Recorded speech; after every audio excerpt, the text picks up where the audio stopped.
Hey, everybody. Welcome back to the HomeHappy Podcast. I'm here with Dallas. We are going to have a quick chat about all things real estate as they sit right now. We're early in 25 and we're living with tariffs and all the other chaos that's going on. The media is going crazy. In the meantime, people are still buying and selling and there's things happening. So, Dallas, why don't we start with talk about what's going on with your market and how things are.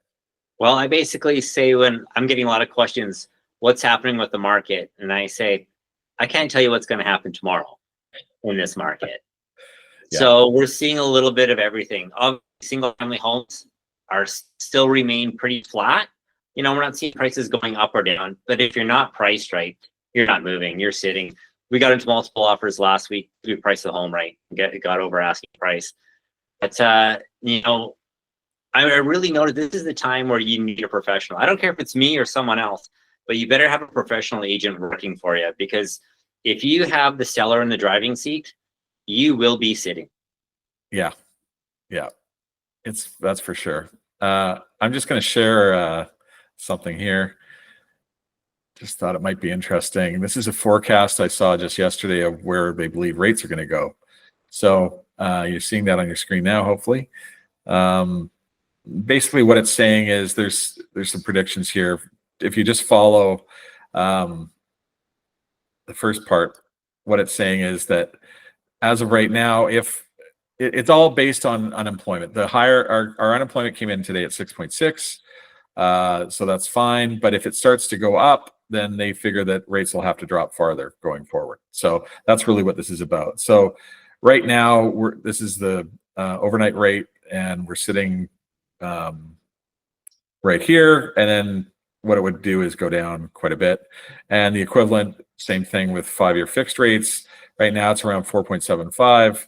It could go down to the low fours and even below if we get big unemployment. So I don't want to dwell on that too long, but I guess the point was our economy is sort of sputtering, and so far all this immigration we've had over the last 3 or 4 years was hiding that. Now that we've stopped the immigration, our economy is likely to slow down. The prediction is it could actually be negative for that next couple of years. That combined with the chaos of tariffs and things, we're not looking at a very strong economy, which is great for low mortgage rates, but not so great for the rest of the market and the rest of the economy. So yeah, it's something to deal with, but it also spells opportunity for the right situations if you're ready to do things. Yeah, for sure. And I think this is a time when you have to be listening to your broker on the right moves to do. We could see in the future rates come down, and then we just turn on that printing press again. And what happens when we start printing money? Yeah. We have inflation, right? Yeah. So we'll see inflation start creeping up before the bank knows it. And then, that's the time to be like, Mike, what are we doing here? Yeah, for sure. Yeah. And that's why I think right now, whatever you're planning to do, build flexibility into your plan so that you aren't stuck with one option and nowhere to go. You don't want to be at a dead end. You want to be able to maneuver and pivot if you have to. So flexibility to me is really important at this point. And that can sometimes mean paying a little more for the ability to change your plan a month from now, 6 months from now, a couple of years from now, as opposed to just trying to find the absolute cheapest rate no matter what. Here's a good thing, Mike, too, we should talk about. We have all these buildings coming up that are closing. Should they be locking in for 3 to 5 years, especially if they want to sell? Like, what kind of penalties are they going to have?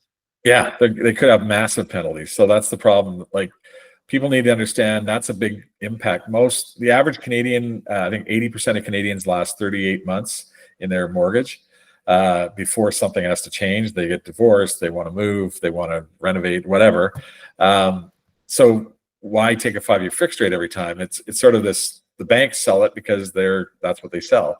And it isn't necessarily the right move for every person. And for some people, taking a 1 year every year might make more sense than taking a 5-year. Or my preference is a variable because it gives you some more flexibility with a more reasonable rate generally. So that's everybody's different, so every scenario is different. So I don't want to give advice to everybody the one way we can do it. But you're right. If you have a pre-sale that's coming due and you bought it thinking you were going to just flip it, you're probably not going to be able to flip it. So you need to have a bit of a plan in terms of, are you going to try and hold on to it for a couple of years, and can you rent it out? And what is flipping it? If you had to force the sale right now, how much would you lose? And is it worth just losing it now than trying to hang on? Some people it might be worth hanging on. Some people it might not.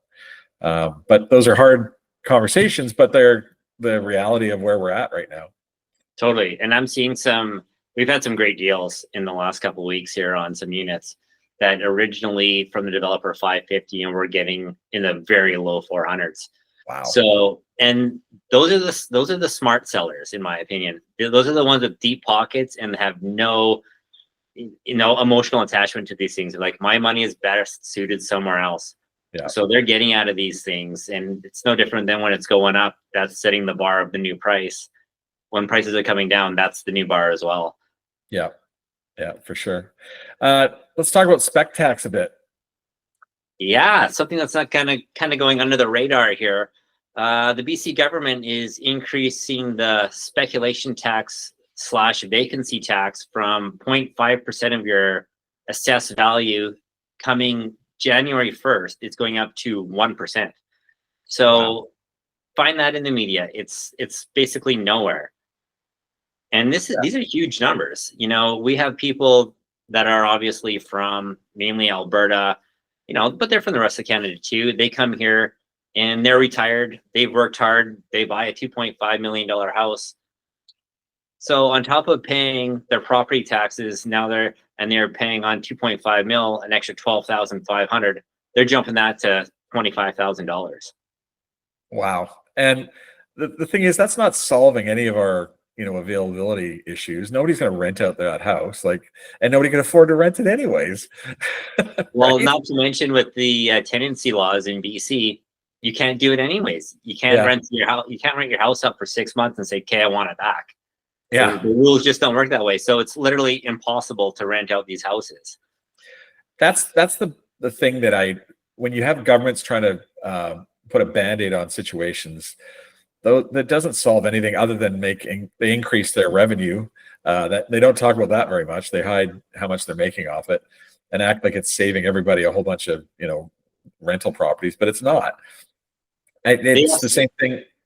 City of Kelowna just changed their Airbnb rules, thankfully, but that was should never have come in place either. And the BC rules on Airbnb I think are ridiculous. I mean, I get that they want to regulate them a little bit and make some money off it. Fine, I don't think anybody has a problem with that.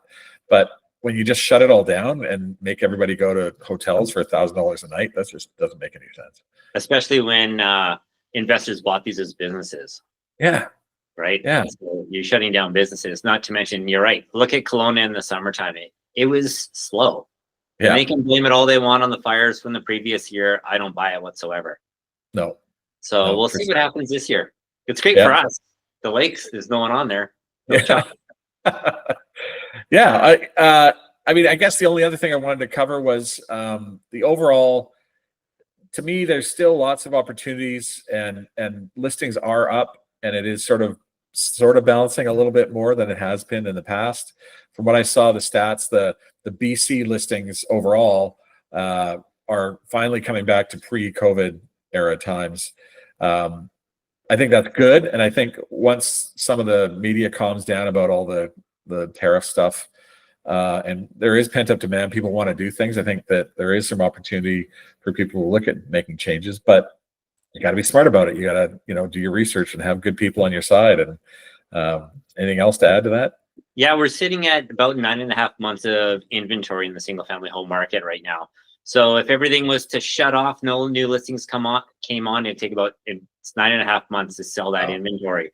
So yeah, we're definitely creeping up, which is good. But we're seeing a lot. What we're also seeing is it's a lot of the inventory that was on in the fall. So it was pulled off, came back on this in the spring here.